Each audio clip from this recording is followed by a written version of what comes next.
Hello, welcome back to Actual Play, Stars Not Number.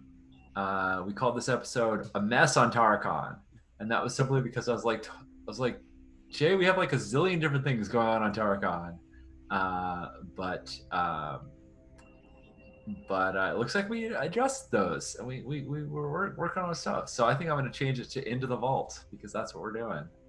Ooh. For the second part of this show. Yes. Vault. And yeah, or maybe return to the vault since we've What was episode 1 called? Escaping the vault. escaping the vault. Yeah. Yes. Yeah. Escape from the vault. Escape the vault. Return to the vault. Okay. We're gonna quickly use up all of these cool Star Wars sounding titles if we just keep going back and forth the vault, but that's okay. We'll Revenge of the Vault. Revenge. The last Vault Walker. That's right. I like Revenge of the Vault. That's got to be fun. Yeah, well, We're it sounds like done. it'll happen. So yeah, I think if all things are normal, I could just pilot us there. There's no. I don't see any difficulties, any fun failure things there. So we can cut right to the vault. I have a thing I want to do in transit, actually. Mm-hmm. Which I think that it was never clarified to Atlas what y'all were looking for when you found me in the first place. Oh, that's a good. I would ask Dartha to clarify why you were on the vault initially and why we're going back. That's perfect. And I think I start with, well, that's classified. But then I start talking about it anyways. I don't know, guys. What do you guys think would be like a good answer here? I mean, I think we knew that there was pre-tech, Yrdos had found out through reconnaissance that there was a pre-tech vault and they were planning on mining it, to get an advantage in this Cold War with Jan. And that's when, Hope came because she really wants to prevent that because she's seen a lot of people die already, even when there isn't officially a war, and she really doesn't want that to escalate to horrible violence. So I think it's generally speaking, find the pre-tech equipment and recover it, which Atlas, in a sense qualifies as. I mean, you're Right. sort of one of the most impressive pre-tech things that could exist. So, I mean, we kind of succeeded in the mission. We recovered some pre-tech, Right. but there's a Why lot are we more. Going back? So I think there's a ton there, I think. Right. I love all the stuff you said is almost verbatim as well. What's coming out of Dartha's mouth. Nice. So I think this conversation's going on, and then Raven says, well, I've talked to Dr. Long, and our mission has changed. What we're going to recover now is any nav and log data that we can get and bring it back post-haste. That's what he would like. So we're getting data now. Okay. I do like that I looked down a little bit, maybe confused in that Right. I don't have, like, Raven speaking for Dr. Long, and I actually don't have that information. Right. And she said, well, I didn't know we were doing this mission, so I updated Dr. Long. I assumed he approved this thing. Uh-oh. And she doesn't know he didn't. Snitch! Sorry. Right? So I think she called in to, for whatever reason, right? And he's like, cool, here's the new objectives, right? So he didn't say I didn't approve it, but he didn't say I approved it either, right? That wasn't even part of the conversation. So now she's like, I just assumed this was all sanctioned, right? And here are the new mission parameters, right? There's so a now it's Dartha all- sigh. Yes. I want to know why did Dartha plan for us to go back? Because Dr. Long clearly has separate reasons now that he knows we're going back anyway. Yeah. But what was Dartha's original? What was the goal here? It's curious, isn't it? Dartha. I think Hope can hear you all, but she is, for the most part, Right. it's hard for her while she's doing metadimensional calculus to interact. So you just occasionally see little like blips on screens where she's just like cyberware, like a little like pop-ins on a screen, and it's real short too. Like she doesn't have a lot of attention, but it's just like after all this, she just gives like the thumbs up emoji, like cool, let's do it. Like Nice. Because you're in an actual chamber to make all the spike drive and navigation happen, right? yeah, she sort of like immerses herself in it. Like she's not completely enveloped, so like you can still see her, and she can like theoretically she could like stick her hand out. Like she's kind of like most of her upper body is sort of like in this chamber. She could kind of like reach her hand out or like wiggle her foot or something like that. You could see, but like I'm envisioning it's like half, like half of. No, let's do full immersion because half a body inside a machine is giving me creepiness. So yeah, she's fully in this like spiked out chamber with all the connections to her. Perfect. Does Atlas? So, Dominique, you asked the question. Like, I'm curious why Dartha was going back. Given, is that something that Atlas would recognize and ask? Yes, I think Atlas would, in character, would want to know why we're doing this. But I also think that Atlas is like trying to adjust to being part of a team and might not try to like be insubordinate because of that, because like these new relationships in this new community is very meaningful to him. So it comes from a place of like more curiosity than like questioning authority. But yeah, he would ask. So I love that, like, we hear that question and Dartha is, pausing for a second, but then is like, well, I mean, you need to go back to get something, right? Yeah, it would be helpful. I just wasn't sure why we left so suddenly or how it relates to the mission, because I imagine it's not just for me. Well, it seemed urgent. And this is where I think Dartha is like, she's picking up on the stuff that's coming off of Atlas, right? Like, I need to go back. This thing is important to me, right? And I'm specifically talking about what we talked about earlier, which is like some of the, diagnostic equipment or like that. Yeah. And so all I'm picking up is the emotions of that. And so that's what I'm responding with is, well, it seemed urgent. And even that seems like vague. Like, am I talking about you or something else, like the mission itself? Yeah.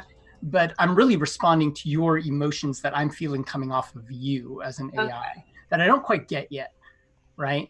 Yeah. And part of the reason I'm not able to even verbalize it like in a way that we as the audience or whatever kind of just like easily get is because, again, Darth is just like, thinking alien think and, dealing with weird psychic emotions and shit. So like it may not come out in a very easily understandable way. Yeah. I think that I would accept that answer. That whether or not I acknowledge like my health and taking care of like my mechanical components as urgent, I can accept that I have been folded into a team that's working on a mission that is urgent. And that mission is like beyond me. And I think it's important to note here from a like character sheet perspective that the background that I chose for Dartha up until now is clergy. So if some of this sounds a little hokey and weird, and it's because it's hokey and weird. Nice. No, that's fair. So you've got some choices to make here as you guys enter the well and then the vault, since you know how to find it. You've got the hatch that Mission 1 on the map where you originally docked with the vault. You can redock there. You can find another hatch closer to where the scavengers are, right? Or you can look for a totally new spot, right? That may have docking hatches for you to go, or find a docking bay to actually go into. Yeah. Well, we know that our original location was controlled by the folks in green who Right. were chasing us with guns and airlocks and were generally unfriendly to us. Are these scavengers, Vera and Gordon, the folks that we ran into on Yes. the other side? Yes. So they're who we want to connect with. And Right. we know there's like a divide. There's like a neutral zone between them. Right. Sarah and Gordon also don't like me. No one likes me. I think they were, yeah. They knew something. Or they So- suspected something. If it's cool, maybe like, one of us points out like this is where the scavengers roughly were. But if we want to make it down to like a mechanical roll thing, if somebody has like a skill that maybe analyzes the situation, because maybe the scavengers like, yeah, that's where they were, but maybe that's not where they would dock. So like trying to figure out like the right place to go. Analyzing the vaults. Something. Yeah. I don't know if one of you guys has a skill that's that way. I don't think I do. It might be which is sort of like a general science Right, knowledge skill. I have some of that. Got -1 in that, so it's definitely not me. It could be. I mean, frankly, I would also venture that this could fall under pilot. Right. Like docking is piloting. Right. Docking is piloting. And I was just I was going to fold it into piloting unless you decided to do something weird, strange, or different, right? Yeah. So we're just looking for a place to connect. And the other thing I can think of is if Atlas, you are an administrator, so if you know something admin related about this, yeah, right. part of the vault. In my previous life, before the scream and the silence, I worked like as a contractor in like a merchant industry situation where I traveled with valuable goods, protected those goods, and sold them on behalf of a like more higher up person. So maybe I would know something about like the layout of the vault, because I imagine I was here to either find something to sell or to sell something when the scream happened. That said, my knowledge would probably be considerably outdated because there have been other humans here since I was asleep. Right. That makes sense? Yeah. So like maybe I could roll to find something out about the layout and figure out where it would be best to go with my background knowledge, but I'm not sure how far that would get us realistically. Right. I'm assuming your first stop though is to connect with the scavengers, right? I mean, we brought a bunch of stuff for them. We brought information, we brought goods, so that would be my inclination. Yeah. I think the question is like, is the place that we saw them last where they would be now? Because we didn't see their ship, right? We just saw them like wandering. No, around. they don't have a ship. They have like, as I understood it, there was like some kind of corridor or airlock or something like that divided the two factions. Right. So we know which side they're on, and I think if we find an airlock where we can sort of umbilical onto, then on that side, then it should be their territory. Right. That is correct. I guess that's it. It's like, how do we find like the optimum spot that we think will get us to them or something? I think I can do it with pilot or no, pilot is fine, and you don't have to roll for that. That's part of being a pilot, right? Okay. You also have comms or a comms connection to Vera, right? So you could also reach out to Vera as you guys are docking and to eliminate any surprise or anything like that, right? I think as we're coming out of, just to sort of give this the appropriate gravitas, as we're coming out of metadimensional space, Hope says, Hopper 16, I mean, Timothy, get ready for cooldown. Everybody brace for the grav blade impact. And like as soon as we like hop out, there's this horrible lurching, which this ship was clearly designed for. And then we see the weird light going backwards effect of being pulled into the hole, and that's and the spike drive engines are still running even though we're in like not metadimensional space anymore, just to resist the gravitational pull. Right. As we like clomp on to the on and all the arms kind of hold on, and then we like lower down onto the dock. Nice. Internally, Atlas is like, why can't we just use gates? But like, he knows why. He Love it. knows all the history of why we can't use gates anymore. But still, Yeah. like, damn, that seems just needlessly complicated to me. I think also there's a moment where you're talking about this ship is like shaking, right? Like it's, during this transition. And there is a moment where Dartha, like during one of those shakes, her kind of head area slams into a piece of equipment. And like, if it was a human, we would be like, oh, dang, they just like crushed their skull, right? Right. But, she kind of like, it indents her head, but like she's also kind of like a blob. So it doesn't really, like, it doesn't seem to matter. But it's our first instinct is like, oh, that looks like it hurt. And then it obviously didn't hurt, right? Nice. Very cool. Little foreshadowing of her toughness. Yeah. Nice. So you're connected to the vault. Did you use the comms to contact Vera and Gordon? I think I would be inclined to, but Hope would be in any position to do it. So, okay. All right. Would Atlas or Dartha reach out? I like that Dartha wouldn't suggest it, but like if you're like, should we, are you going to suggest it? Oh yeah. I mean, I think honestly, if it gets to the point where we're docked, right, then Hope would be like, did you calm them already? Like she would be like, why didn't you do this already? Like I was busy. Right. And I think Dartha turns to you and is like, oh yes, great idea. Do you think they would want to hear from a human? I think they understood that you were our leader last time, and they would be fine hearing from any of us. But I'm happy to. You're good at talking. You have a very soothing voice. You're very you're very. I just nod my head. I'm like, okay, a human, and I just call them like because I know I've got the human voice, so I'm cool with that, right? Yeah. Nice. Like I wasn't actually asking if you should talk to them. I was just asking if should I use my comforting human voice? Yes, that's right. Yeah. Nice, perfect.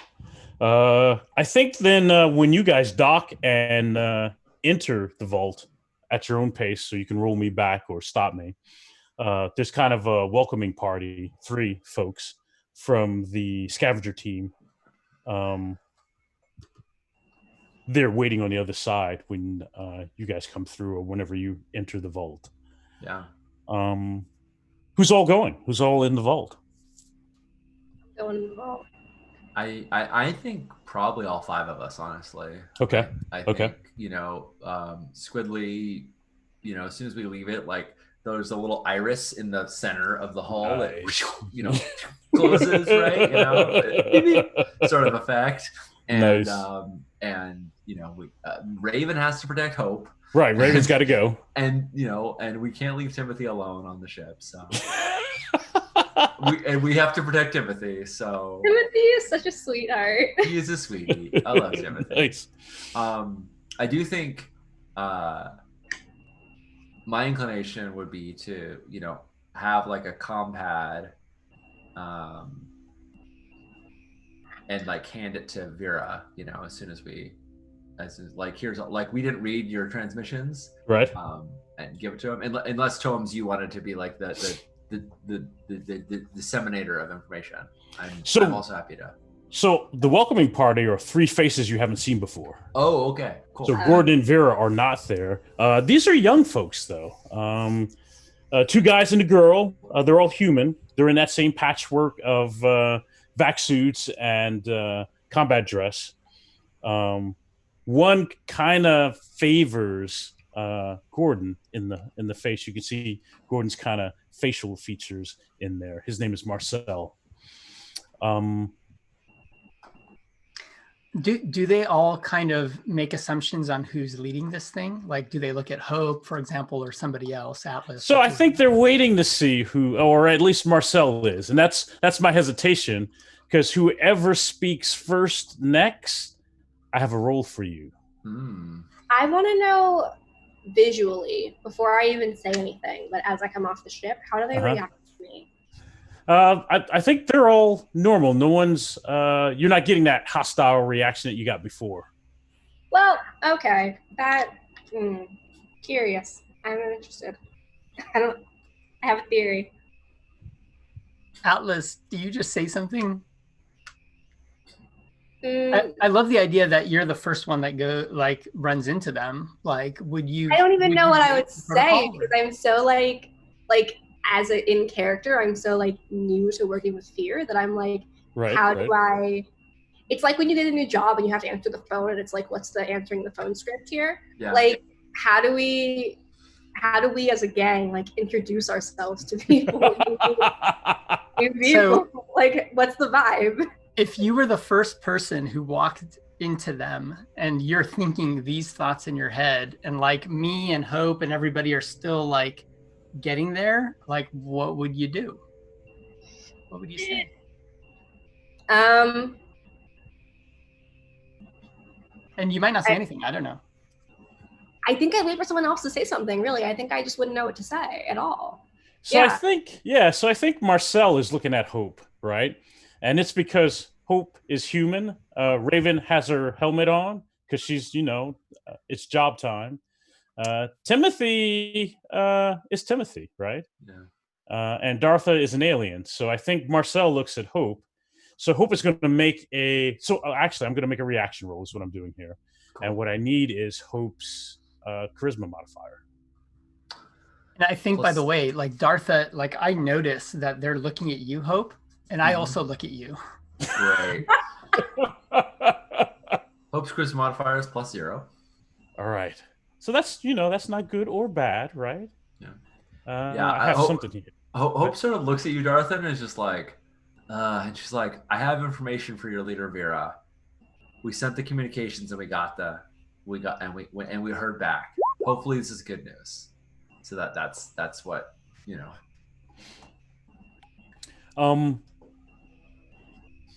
So Marcel kind of has his poker face on, and he says, "Yeah, Mom said that she gave you the comms. So if you come with me, I'll take you to her." Very good. We also have supplies for you. Food, medical. We don't know Water. how many of there you are, but sorry, what was that, Dominique? I said that we also have water. Okay. No, that's cool. That's great. And he says it just like that. That's cool. That's great. I think Dartha makes some small conversation here as we're walking, and we have like this supply thing. Maybe do we have like a little? I think we have a little grab tray. Yeah. A little grab boat that we push along. It's got all the supplies. All the supplies on it. Yeah. And I'm just like, kind of walking along and just like, wow, how long have you been here? So I think there's a pause as you guys are walking through the corridor. And it goes a little long, like he's thinking about whether he's going to answer that or not. The other two folks with him, they kind of fall back, so they're in the middle of this parade moving through the hall, so they're kind of in the middle somewhere. But they don't even flinch or anything. They're deferring to him. And then he says, "We've been here for a few cycles. Mom said she gave you comms to talk to our fleet." And they got back to us, right, Dartha? That's what's on this compads. All the responses. Yes. Dartha's our leader. She's the one in charge. Like Hope is trying not to be, right? Judd asked a really great question in chat. Right, I was trying to work that in. Yes. So to preface this, the smell of Squidly is like greasy. I don't know why, but I imagine it's not like it's dirty inside, but like there's lots of all of the like in order for all of the like the in order for all the tentacular nature of it to be so agile and bendy, there's just like lubricant fluid going through the whole thing, dripping through the hole and whatnot, and yeah, so it's got that like engine grease smell. that Hope is very natural to her. Anyone else might go in and be like, oh, it smells a lot like gasoline, or it smells a lot like grease or something like that. But it's but yeah, how does the vault smell in comparison? I think the vault. Go ahead. Oh, I was going to say, if you want, like, again, one of my Xeno foci abilities was that whole like smell through my skin, very sensitive. Right. So I don't know if you want to. No, I was going to say, I remember you did that in the first episode, and in that one section, the air was very septic, very, very clean. I think in most parts of the vault, it's like that, right? It's very septic, dry, very clean, very boring. I think you have passed through enough of the vault from the first episode to now that there are sections that are dry and kind of dusty and kind of dank, right? Not foul, but dank, not as septic as other areas. Those are the two distinctions that you've picked up since you've had time on the vault. Which one is this? This is kind of septic because you just got out of the hatch. You're in so this area is kind of dry and septic, very, very clean, but not fresh, right? Not springtime, just very clean, very dry, very boring. Right. I want to know what it smelled like in the long corridor that was like inside of a tank, just because I'm curious if that could give us any insight as to what was in that tank. Yeah. Now that, so that is where Dartha used her ability, and that seemed very, very clean, like clean this morning, clean, right? Okay. Jay, when you say septic, are you meaning sterile? Yeah, it's very sterile. Okay, cool. Because septic is like septic tank, like smells like poop. Yeah, sorry about that. Yeah, very sterile. Okay, cool. Yes. I was like, I think I know what you mean. And Yeah. Yeah, cool. Very sterile. But at some point, Marcel says, yeah, if you got those comms out, we probably won't stay here long. And they just said that they stayed here for a couple of cycles, right? Right. And I think what Dartha heard, and I don't know if the rest of you heard this, right? But like the whole like, oh, mom said, and then they're like, they seem to know the ship and its zones pretty well. Like there's really definitely that thinking of like, have you grown up here? Like how long have these people been here? Right. Does cycles mean generations? Right. So I think cycle is a period of time. So in this system, the time a planet takes to revolve around the sun, most folks would call that a cycle, but you're in the black hole, right? So he's saying cycles as if, right, we're revolving around a planet, but clearly there's no planet here, right? Sure. I mean, there's no sun here. Right. It's just so like who is determining and monitoring cycles? Right. There's also no days here, right? Right. Like all time telling must be done fully artificial. Actually, you can probably tell time by the receding of the light, but unless you have something that like can do that kind of stuff, they're just probably going on system clocks. Right. The clock tells them this much time has passed, and you believe it because there's And like, what if the clocks are wrong? Like, does anyone really know anything? Now, I'll also say, given Dartha's alien nature, that is, I think that's Marcel also saying the same as, we've been here for a little bit, right? He's being vague, right? Yeah. Intentionally vague. And so I start, handing over visuals of the communications that we got. Mm-hmm. And part of that is like, I'm actually kind of being very casual about like, oh, and I think you'll see that this message from so-and-so, is, particularly delightful. Like I'm actually like kind of talking about the information in it without really talking about it. Right. I don't know if Dartha knows that it's appropriate or not appropriate or whatever. Yeah, I think that sets Marcel off at this point, and he stops, right? He says, look, if it wasn't for you folks, my dad wouldn't be hurt right now, right? You folks came on here and you made him deviate from what we're supposed to be doing, right? All I know is you're going to do the same thing and you're going to get more of us hurt. We're just trying to get off this broken facility. So if you don't mind, right, I'm going to take you to my mom. You guys have some deal with her, work that out. I'll walk you back to your ship and just be on your way. And again, I think Dartha not like unsensitively is like, well, if we do get anybody hurt, and that part sounds sincere, like I hope we don't hurt anybody, fortunately we brought lots of supplies to help with that. And she's like pointing at like the med supplies that are on the Right. I think he just sighs and he walks the rest of the hall. He gets the next set of blast doors open, and you're back in that hydroponics lab that we saw in the first episode. And you see more of maybe another 6 of their people, and Vera is among them. This is a little more lit, so most of the area is that red lighting that's happening. But once you get to the hydroponics lab, it's more general lighting. It's not that emergency lighting.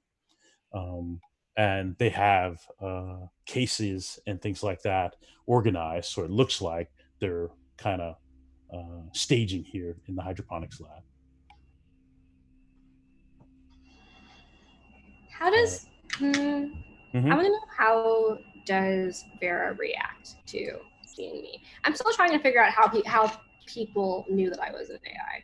Right. This episode. You might have to ask somebody. Yeah. I mean, it's possible they saw you there for like 3 years, Oh, that's possible true. that like they've been here for a long time. They might have just, known, but not waking you up or something. If we see Gordon, I might just ask, but I feel like Yeah. Gordon, I would ask because Gordon was the person who was the most aggressive towards me. Yeah, he was. Yeah, Gordon I was upset by that. Gordon was a jerk. Gordon was so mean to me. Yeah. I mean, So I think we, Hope doesn't know like professional like etiquette, but she does think that like I read your emails is probably invasive. Right. So she's like, so she was the one who like offered this to Vera in the first place. So she's Right. like, Dartha, can I go give this to Vera? I don't want to deviate from protocol. Oh, absolutely. And I just hand or whatever it is, you all that communication. Yeah. But I think I do turn to you, Atlas, and I'm like, you seem to there seems to be a question that you want to ask. I think I would just quietly tell you like what it is. Like I'm curious as to how Gordon and Vera knew when we last saw them, and why they were so hostile towards me. And like you asked, you're like telling me about that curiosity, right? And I'm just like, that is such a great question. And I just turn and kind of like continue walking. It's like obvious I can't answer it, but I'm like, that's a great question. That's a really good question. I'd love to know that too. I gotta back up a little bit. I missed a thing I was supposed to do, and I'm sorry. No problem. The ship docks. You guys are walking through the iris, coming into the vault. Yeah. There's a transmission only Atlas can hear, or only Atlas gets, and it's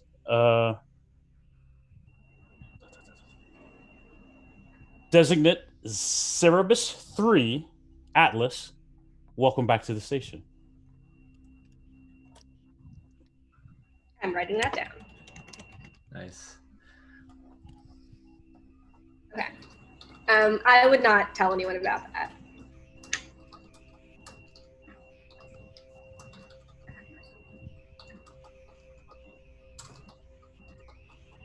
All right. In the hydroponics lab, all the other folks, while they're not hostile, they certainly give Atlas some space. Not like you have the plague, but they're probably a little more than arm's length away from you, right? They're giving you some space. Yes. They're social distancing. Just making sure. Too real, man. Right. Too real, right? Sorry. Bleed. Vera seems happy to see you. Yeah. Yeah, I hand her over the chips and I'm like, here's all the communications, and looks back at Dartha, mostly unread. Or they should all be intact. And I didn't look at them. I don't know if you need help facilitating escape, but we can carry quite a few people on our ship. If you need to get out of here, I don't know how many people you have, but if you need to be reunited with your fleet, I mean, I don't advise anyone fly into the well. It's a bad idea for most people. And she's just nodding and agreeing along with all of that as she's going through the slab, looking at the comms or the emails that you brought. And she says, "I understand, but we have folks in the Amar system, and we're pretty sure they can get us out of here. I appreciate your help, though." Are you from Yon? And then she looks confused. She doesn't know what that is. And she said, "No, we're not from the Amar system." How do you know about the gravimetrics of a black hole? It's not safe to fly in here. I mean, I know you got here, so obviously you found a way, but It was an accident. oh yeah, okay. So what I don't want to have happen is for your fleet to have another accident, and then even more people are trapped here. What I'm telling you is, I have a uniquely equipped ship that can get out of here, and if you bring in your friends, they're just going to get as stuck here as you are. And then I think she gives you that motherly smile, right? She doesn't touch you, but she gives you that motherly smile, and she says, "I hear your concern. We've got some contacts. We're going to be okay." All right. Well, your son Marcel, I assume he's your son. Yes, he is. He seemed to want us to come drop off these things and get the heck out of here because Gordon was hurt last time, and I'm sorry about that. But we actually came here with independent objectives, and if it's all the same to you, we'd like to explore this vault ourselves. And she says, we don't own this vault. Marcel's mad because he is his father's son. Gordon got hurt in an exchange with some of the other mercs that you ran across. Who are they? We don't know. We were here before they got here, and as we were exploring, reconning to figure out our zones where we're safe and where we're not, we ran across them, and they were immediately hostile. And so we kind of have that gray border between our side here and where they're operating on the far side. I think Gordon took a team of folks to check in, kind of do more recon on them after you left, and he got himself hurt. And so Marcel's a little bent out of shape about that. He thinks his father would not have done that if you folks had never been here. I mean, it's probably not wrong. I think this is where I kind of butt in. I was just gonna say, like, I wanted to turn to Atlas, yeah, and just very like shyly ask, would it be possible for me to speak to Gordon? And she's kind of hesitant. You can see her. She kind of grips that slab a little bit, and she said, "I don't know, because we can't trust you." Can I ask you a question? Sure. Why not? Your other one lied to us and killed 5 of us. My other one. Yeah. Huh.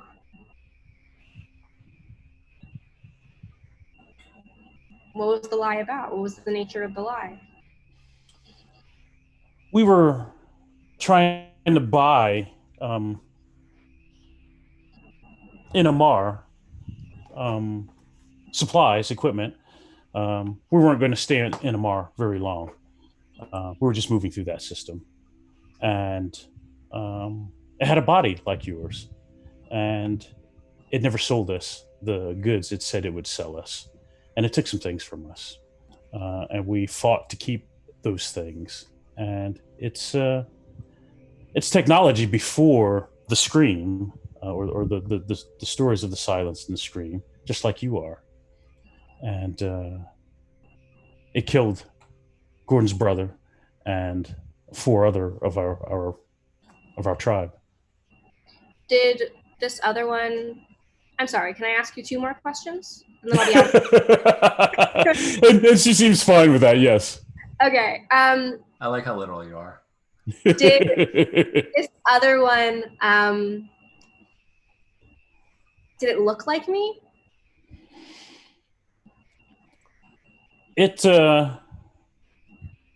She was tall, not as tall as you are.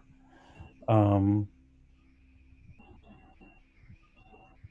you you all have you both have the same signatures. We knew she wasn't human in the fight. Most humans would. We had to use a heavy weapon on it, right, to get it to run, and that didn't stop it. So after that, we've kind of figured out how to tell if we ever ran across one again, and you're the same. Okay, I have 2 more questions. I'm so sorry. Did she give you a name? What did Aaliyah. she call herself? Leah? Aaliyah. Okay. And how could you tell? What was the signature that I give off? Well, if you talk to Marcel, he has in his helmet, in the heads-up display, you don't have all the human vital signs. You've got some other signatures in there too.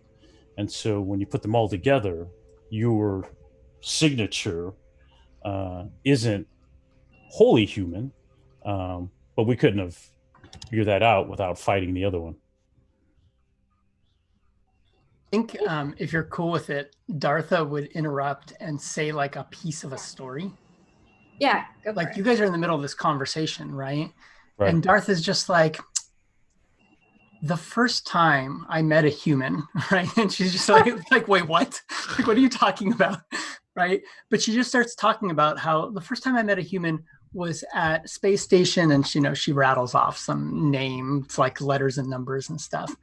And they told me that that they had supplies that would be useful for my people.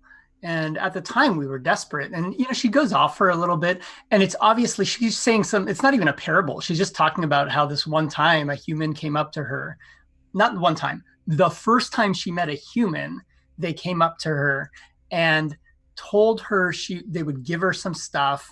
And she was like, oh, that's great. That's exactly what they need. And they reneged on the deal. And she kind of gets to that point of the story and she just stops. That's the story, And I think she's just kind of like pointing out that, yeah, that was your experience with this one representative of, an AI, and that's it. Do you say it's an AI? No, I just tell that part of the story and I just stop. Gotcha. And like, it kind of doesn't sound like I should stop. Like there should be more to the story. Like, and Dartha just kind of like waiting turns for, and walks away. Right. So I think Vera, in her whole explanation, they say thing, but I think they mean thing as in not human, not like us, not entirely biological. But I don't think she knows that you're an AI, right? Okay. Right. I think they know they fought a thing that didn't go down like any other biological they knew, right? I also think she doesn't need to know that I'm an AI, so I'm just not going to mention that part. Right. All she knows is that the signature they had of the other thing, they got away, they didn't kill it, matched you when you came into when you stepped into the room from last episode. And that's what alerted everybody is that, oh, here's another one. Got it. There's another. Aaliyah. There's another one out there. Okay. I think that I would thank Vera for being willing to answer all of my questions and would offer to shake her hand. I think, and we saw this in the first episode, is there's not a whole lot of touching going on with these folks. And so she doesn't take your hand, but it's not out of fear, right? It's that even when Hope reached out to shake a hand through the Gordon, right, they were, there not a whole lot of touching going on with those folks. So it's more of that and less of you're a thing kind of thing. Yeah. But she does thank you for not pressing to go see Gordon. because Yeah, he's of in bad course. shape right now. And again, he lost his brother to Aaliyah. Yeah, I'm sorry that happened to him, and I hope he heals up soon. And we brought plenty of medical supplies. I'm imagining you would need them. And she thanks you for the supplies, for all the supplies. And she said, hopefully, with as she's going through the communications, we won't be here very long. Good luck. It seems that my people have found a pilot that can get us out of here. I think by this time, I think at the moment Dartha entered the conversation, Lily Mhm. sort of stepped back, and Lily's over talking to Marcel at this point, so she Mhm. didn't hear that part because she would be very concerned if she heard that part. She's been like, okay, cool. You like she wanted to be there for Atlas, but then Dartha Right. showed up with like Right. some story, and she's like, four's a crowd. You know, I'll go talk to Marcel. Right. I was wondering how would you react to that? Yeah, I'm gonna conveniently not be within earshot when she says Nice. that. You can tell me if you want. Like I'm fine with you telling me, but Right. yeah. I love that it gets dropped in some random way later, and Yeah. you're like, "What?" Right. Totally have a pilot. What do you and need? yeah, and I'm over with Marcel being like, "Hey, I know you don't like it, but we're gonna stick around. The fastest way to get us off this rock is to help us out and to point and to tell us where things are. We need to access one of the terminals and download some data. Preferably, we need to get some of the pre-tech tech. Shoot first.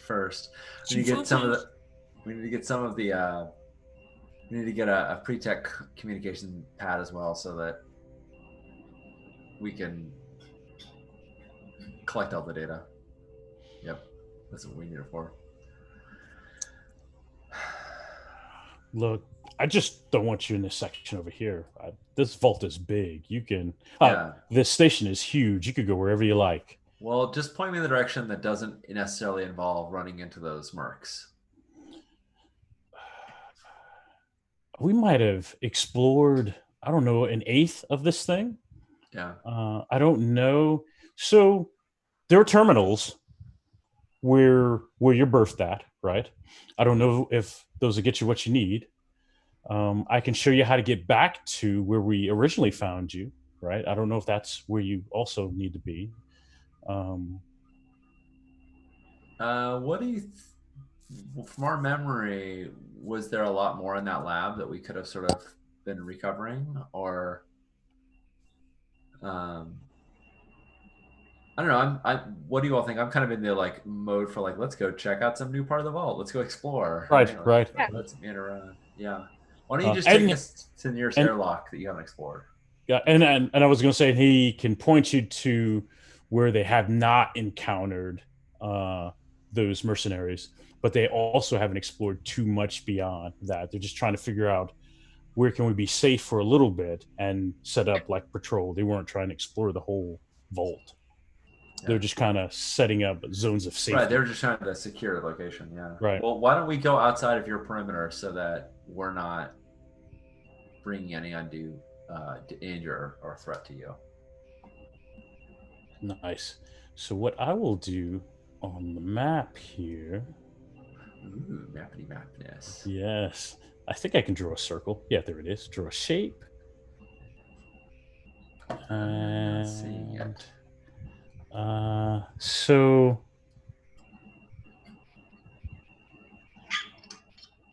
Oh, there right. it is. Okay. That's not what I want. I just want to move it now. There we go. Nice. So that is pretty much that rectangle is their kind of area where everything is, right? Yeah. And he tells you that they've actually found a bay where they have their 3 ships docked, repaired, and they're pretty much prepping, getting everybody boarded. They expect to leave now with this communication that you brought them soon, and that's what they're getting ready to do is to leave the vault, leave the well, and be on their way. But he tells you everywhere. I will annotate on the map here. Everywhere above that They have not encountered any of those mercs in that blue zone, right? Cool. But everything to the east of the green zone is where they have encountered those mercs at, Yeah. right? And then he says, I think some of the other patrols found what they think is the bridge for this station in that blue zone area, if So it that's would useful. make sense to explore the blue zone. Yeah. I think that's let's go hex crawling. You know, I say, yeah, if anyone can point us to where the bridge was, that is probably what we need. You know, or if they have any memories of it, it's what we need. And I'll sort of, I think I can fab with a few of them. Are any of them pilots? Like, did any of them pilot the ship here? Yeah, so they have pilots, but they're not precog pilots. Right, exactly. Yeah. So I think my inclination is probably that I end up talking about the pilots because I feel like they've got good navigational stuff. Like that's just where I think I fall into a comfort zone. Right. So I come back after having talked to one of them, and I'm like, if we're ready to continue, I think I have a general sense of where we should go to explore. Nice. This place. You know, and I just lay that. I'm not withholding anything. I'm just right. I think there is one small comment that Dartha makes because, like, you're going to talk to the pilots, right? Yeah, I think I start first with Marcel, and when he says, "Oh, some people have explored," I think we sort of see me like talking to a couple of them. Yeah. And I think I just drop a little thing like, "Oh, I don't think any of them can do what you do," and it's not so much that, like it's to prevent you from talking to them and getting other information, but like it just kind of comes out as like a thing.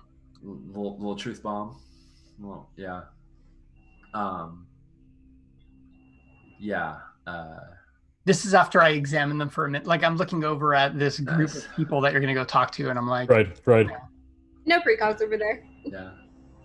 Yeah. I hope sort of like, are you like, is that a compliment? Are you talking about something specific? She's not 100% sure. I think as you're learning about her, she's learning about you a little bit more and doesn't know how you would just know if someone had psychic powers. But also there are like medical things. So maybe, Darth seems to know a lot.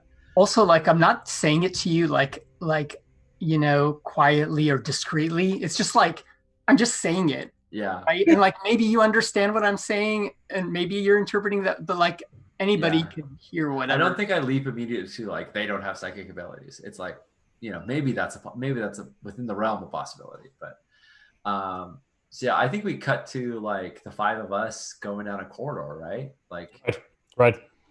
Making your way toward where you think, where Marcel has pointed out the bridge. Yeah. No, that works out nicely.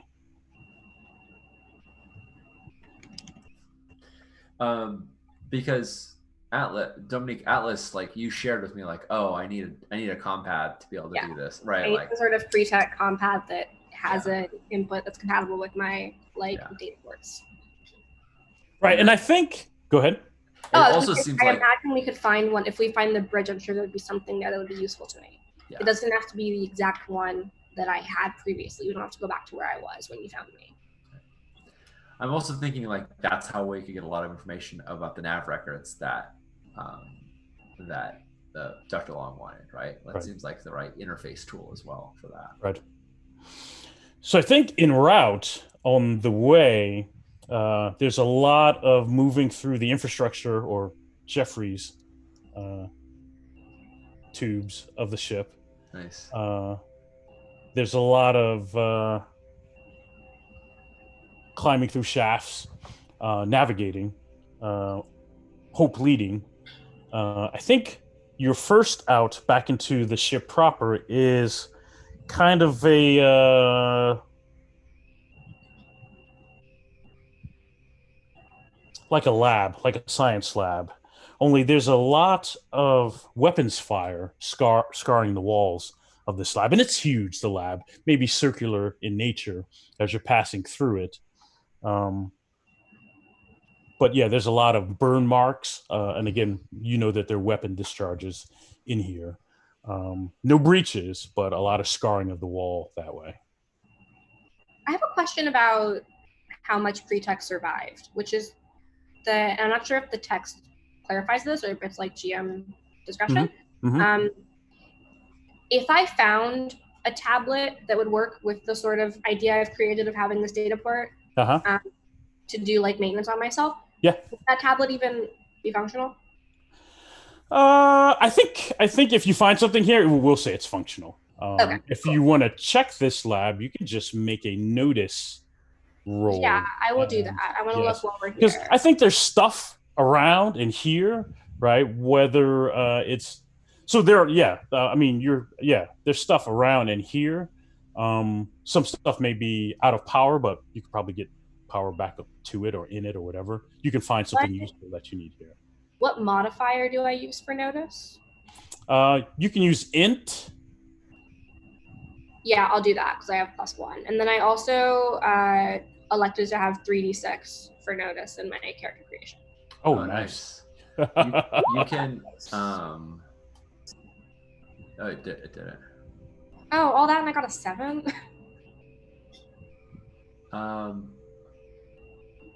Jay, before you describe the outcome, was 7 high enough? Was 7 hit the objective? Because if not, I have a thing that I have. Yeah, no, it would. Yeah, she would need. You would need an 8.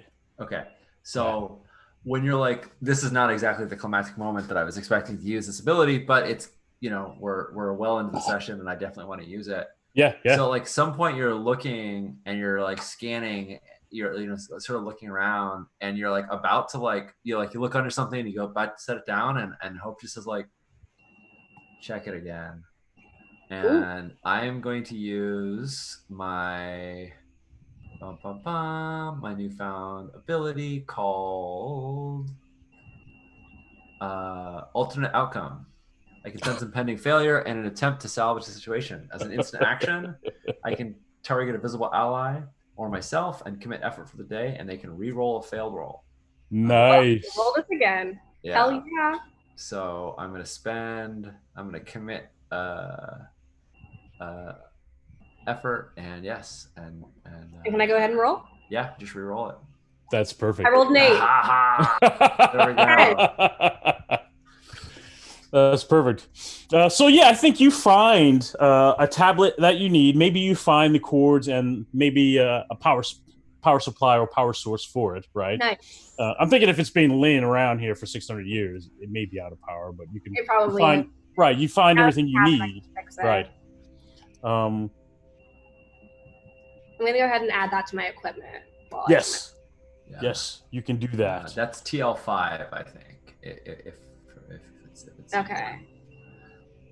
No, and that's a good point. Yeah, it is TL5. That could be important later. Is TL like the tech level or something? Yeah, like tech level. Yeah. Tech level 4 is the standard level that we have. Tech level 5. I might even go higher than 5. I think 5 is pre-tech though. Right. There may even be like super pre-tech stuff that's TL6. Yeah, I think it's like 5+, but you might be right. It might be 6. There might be a 6 in there. Yeah. I just have it in my character sheet as tablet TL5 includes power source and all associated power cables. Yeah. Perfect. It's not just an iPad, it's like a Pro. Yeah. That's right. It's totally a reminder of the fact that like technology is super powerful only with a huge infrastructure to back it up. Like iPhones are amazing as long as there are constant app updates and cellular service and chargers and all the other things. Otherwise, it's just a freaking brick. Right, it's a brick. So I can see it needing all of those things. What's your almost, or as close as you can remember, last memory before being shut down, Alice? I have not put enough thought into this. I should. I think you're in this lab. You're scrounging around. You were going to give up easy. Hope said, "Hey, check again." You went to check again. You grabbed the tablet, and you grab some cables, and all of this is kind of second nature. Like, and this is here, and this. Oh, let me grab because we keep the power things over here. Yeah. And so, what's the last memory before being shut down? I think I was employed in some sort of administrative task on this station, Mm-hmm. perhaps as like a administrative assistant or like a research assistant or something. Right. And my last memory is, and I worked for humans exclusively, and I was kind of like a freelancer in my past life. Right. And my last memory is that I was working in a sector of the station that had over time degraded to the point that it was exposed to the vacuum. And I was with one or two human companions who had psychic abilities. Okay. So that when the scream happened and I went offline, they both died. Okay. Okay. Nice. That's your last memory before going to sleep for 600 years? It's just that, I was working and then my friends died. That's rough. Oh man. There's like a theme that I'm starting, capitalism on everything. Right. I was, doing labor in exchange for money. Right. And it did not end well for me. Yeah. Nice. Hope you know, 2 rooms down from here, you're going to come into a main hall, and it's like that hall is going to run right into the bridge. The bridge is kind of the center point of this level, and most of the main halls are going to cross or intersect right into the bridge. So the bridge has at least 4 hallways running into it. Got it. And that's where you guys are right now. So 2 rooms down from here. Right. In the same direction. In the bridge, and there's multiple entrances to it, so it's not a particularly safe or secure location. I think as Atlas is sort of collecting all of the bits and maybe marveling at it a bit, Hope looks at Dartha in this knowing way, like, I know I don't know exactly how but I know you like something. And so Hope sort of like, we see her like again, especially since she's sort of like warmed up now. She we see the light receding from the black hole outside the ship for a moment, and we like kind of pop in and we see like it's almost like the light recedes in the back of her eyes as we like flash forward to Hope like running, like going to the corridor and trying all 4 of those entrances and like going to the bridge. Right. So I'm gonna commit. Yes. Use precog and ask you what will happen when we enter that bridge, because it sounds a little bit like you're kind of insinuating that we should be careful here. So very nice.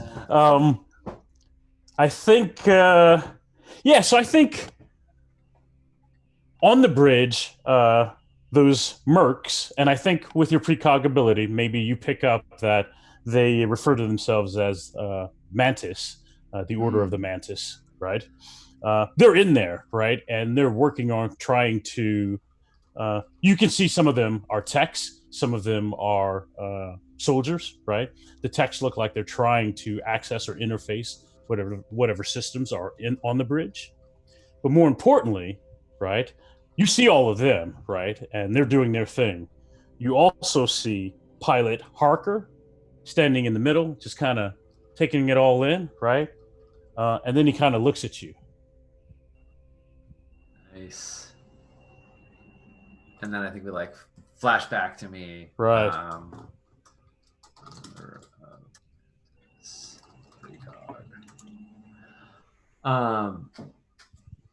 Yeah, and turn to Dartha and I say, they know we're here. They're waiting in the bridge. And you hear Raven, slap some new energy cells in her rifle. You hear it power up. Yeah. Her helmet's still on. And Raven's doing that like, oh, I'm ready to drop shit and do what we need to do, right? And we see Dartha's like, well, let's go talk to them. Like a very different perspective on what it means that we're expected, right? Yep. Alice is like, will punch if necessary. Does not have a gun. Okay, let's go talk to them. Kind of look over my head at Raven. And I think Raven's like, yeah, I'm not here to have Dartha's perspective. I'm here to have a different perspective. So Raven's a professional. I think she doesn't care if you want to talk or not. She's going to give you the space to do that. But she's looking at the first sign when things go sideways and the talk isn't working. That situation where you still want to talk, but she already knows the other side is done talking, right? So she's not going to get in the way, Yeah. right, of you And doing honestly, Dartha knows this. Like, Right. this is not, it's not Dartha just walking in naive, like, oh, we're not going to Right. run into problems. It's Dartha Right. saying, like, well, I know my job. My job is to go in and try to talk to them. Right. And also, by the way, here's Raven. Have you met Raven? Like, she knows that Raven's going to follow. Right. So, like, it's, you know, it is what it is. Right. Yeah. Does Raven have her like big gun with her this time? Oh yeah, she's got Oh, a yeah, big yeah, gun. that- Yes. she's just- Gun, okay. Yes. So Harker, was he a, or she? Actually, I don't know. He. He. So I would say most of the precog pilots are women. Yeah. Harker is a male, and he's one of the few precog pilots. And is he a Irdus? I mean, do I know him as He's a freelancer. He's a freelancer. Yes, he's a freelancer. So I mean, Mantis or Mercs anyway. He could have been hired by. Right.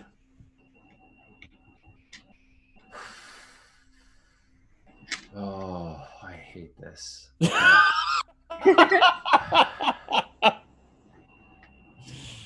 This is awesome. Yeah. Okay, here we go. It doesn't really matter which way we go down.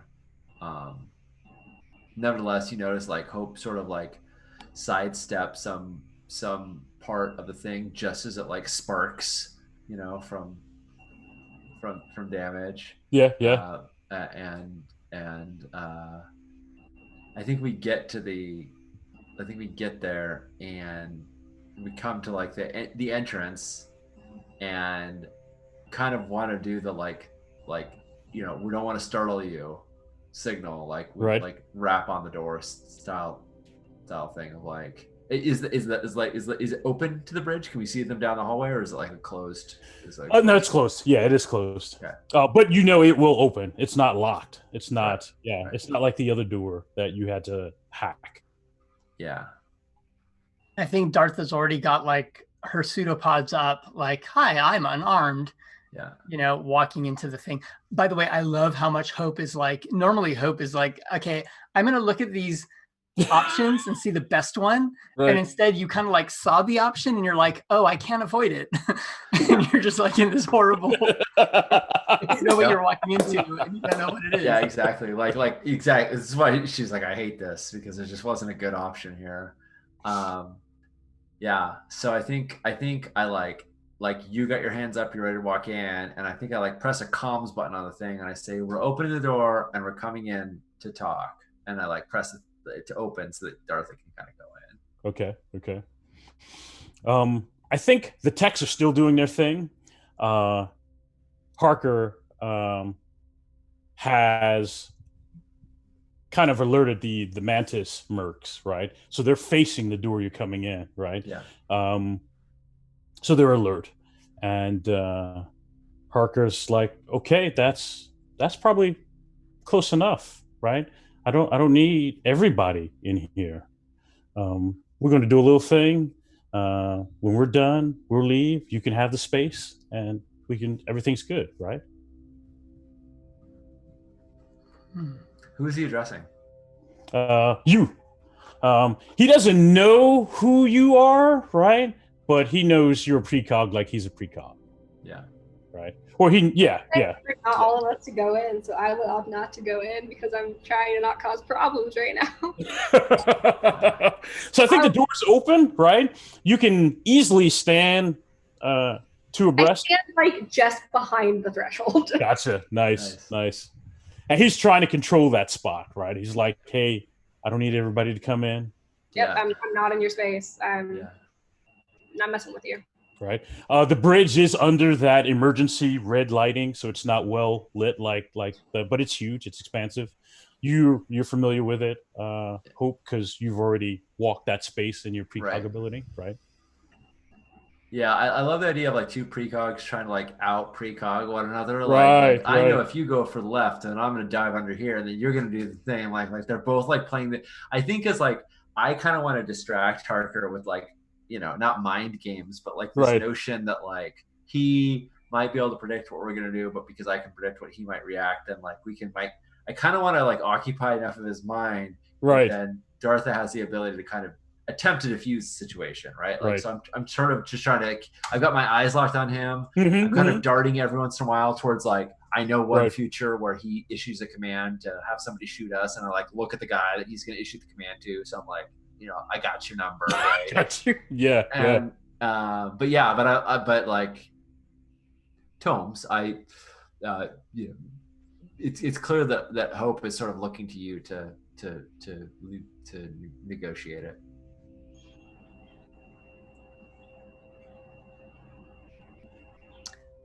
I think that's great. So I think, you're looking to me to do this thing, right? And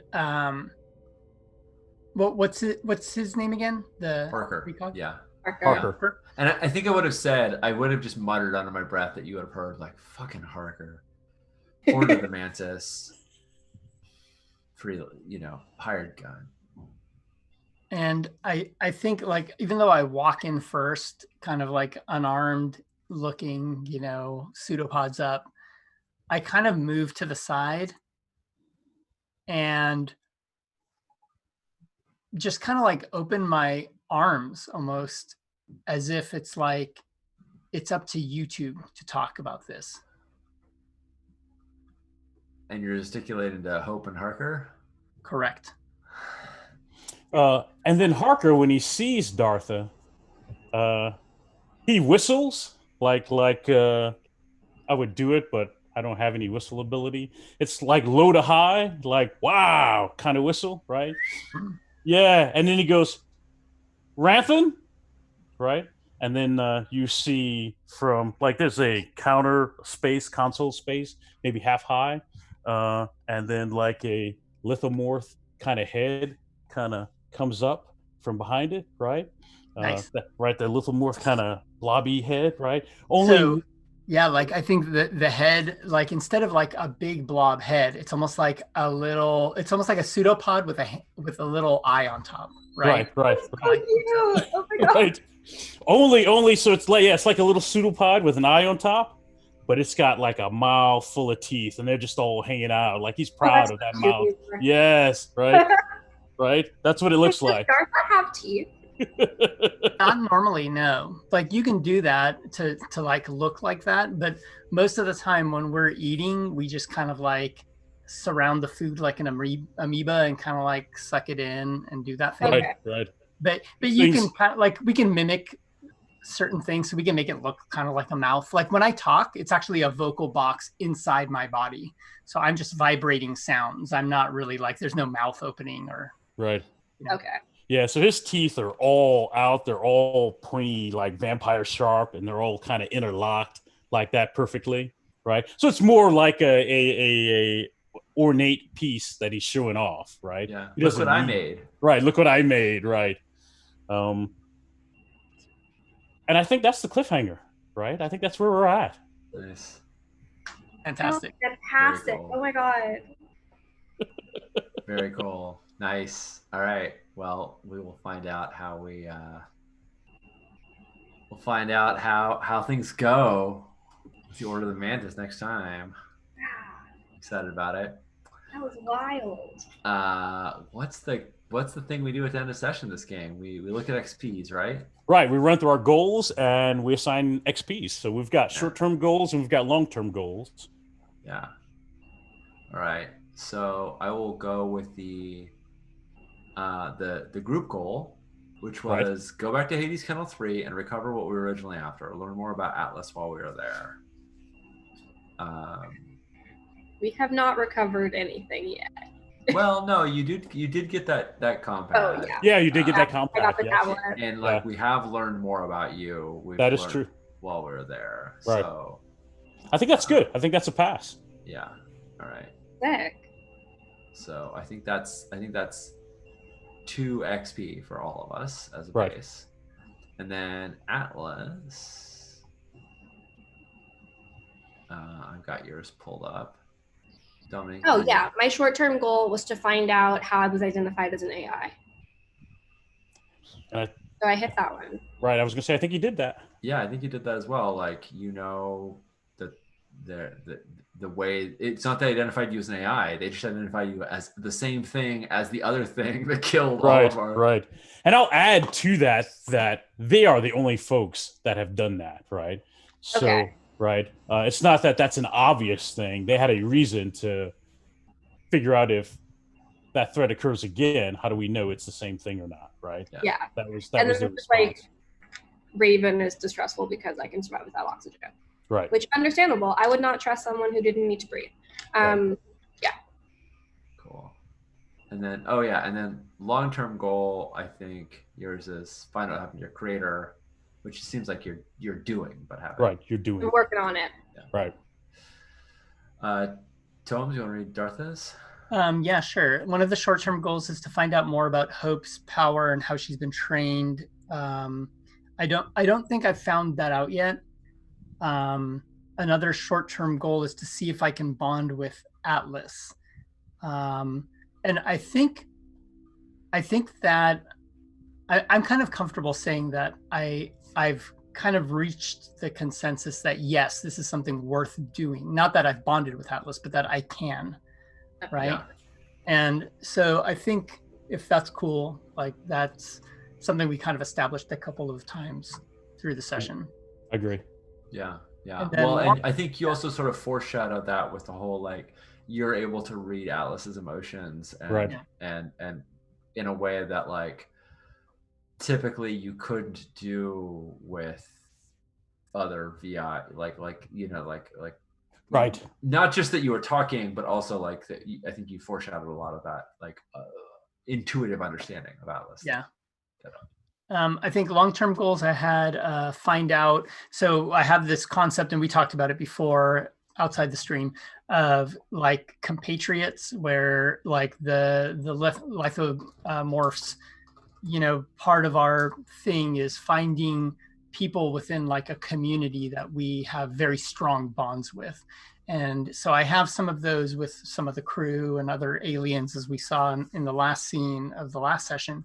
But a long-term goal is to find out if Hope is reliable as a compatriot of mine, and also if Atlas is reliable as a compatriot. And I don't think either of those two have kind of been met, but like that's definitely the direction I'm going. Is like we can see that I'm trying to form these kind of like bonds with you guys, right? And to see if I can get there, right? And then find out more about the Erdos pilot training protocols. So separate from how you learned how to be trained, also like how do they train people and what that looks like. Yeah, but I haven't found any of that. Nice. Cool. And then Hope's goal was my short-term goal was get to know Atlas. Who is he? Yes. And I felt like that was such a lovely scene while we were in the waiting room waiting for our results. It was really great. Like, there's all these fun ways in which we kind of mirror each other, and in which we're like opposites, but like opposite magnets kind of pulling together. Right. So I dig that. My long-term goal, I definitely worked on. I definitely did not achieve, but it's escaped my impossible debt. Yeah, you could see on my character sheet, I just put a bunch of 9s under credit owed. We actually figured out this session how much it was. It's 3 million at the moment plus interest. So plus interest, yes. Could just keep going, but cool. So I think we all get 3 XP, and I think that means we all level again. Leveling doesn't keep happening this fast, right? I think I think it's fast at the beginning, but then it kind of So we'll double check offline, but but that's stars without numbers, y'all. I am Sean. So immersed in this game that I was also like, I am Hope. No, I'm Sean Nittner. I use he/him pronouns. I had a wonderful time playing with all of you fine folks tonight. I am going to be streaming till the break of dawn this week, and basically every other week. Tomorrow night I'll be playing Burning Wheel with Judd. Saturday night, Judd and Luke and Strosh and Lauren will be playing Thief and the Necromancer. Sunday morning we'll be playing Scum and Villainy, and Sunday night we'll be playing Bollock Bion. So all the gamey games this weekend, and that's going to continue every other week. So if y'all are enjoying these games, please keep coming back. We're getting a lot of stuff streaming, including another new streamer who will be joining our cast soon once he gets his rig all set up. So we'll have even more content from Mad J. So I'm excited about all that jazz. How about you, Dominique? Hi, I'm Dominique. I use they them pronouns. I recently had an adventure come out with Monty Cook Games. It's called Heist on Miracle 4. It's a time-limited paper on a space station. If you are a Black gamer and don't have someone to run it for you, I will run it for you. DM me on Twitter. You can find me at DomSDicky. I'm also looking for playtesters for a game about race in the criminal justice system, especially playtesters of racial groups that are disparately impacted by the justice system. So if you're a gamer and you're Black, Latinx, or Indigenous, also DM me. Nice. Next home, yeah? Yeah, next is Tomes. Absolutely. Tomes, he, him. Again, thank you guys for indulging my blob playing silliness. Absolutely enjoy it. My big things is right now, again, if you're, I guess, in the LA area, but even if you're not, because we're kind of doing it virtually, if you go to Meetup, you'll find Story Games Glendale. We've been doing that, and every other week doing an indie RPG night. We just did that this week where my partner Jay ran a game from Bubblegum, and so we're doing trying to do a lot of smaller games that are either coming out of RPGCs or other POC designers here in the US. And so she ran an awesome story game there. And then on the alternate weeks, we do the a RPG makers meetup, and we're doing kind of game designy stuff, lean coffee and playtest stuff and things like that. So that's been kind of a nice joy that I've been doing on the side. And over to you, Jay. I'm Jay, Mad J at Mad J0 on Twitter. I'm the host of the Diceology podcast, where I talk to gamers about games. I'm also soon to be actual play streamer. I'm working on setting up my rig and gear so I can run games on actual play. I'm looking forward to that. That should be fun. It's going to be very, very cool. Your rig. I love how cyberpunk that is. Yeah, right? I mean, it's no doubt. It is not a joke. Jay and I spent 2 hours together getting things set up, and there was still on a Mac, this works like that. Versus, there's it's a lot of fiddly bits. But yeah, this is fantastic. Thank everyone for hanging out with us in the chat. We will be back with this show in 2 weeks, and stick around, and we'll see you later.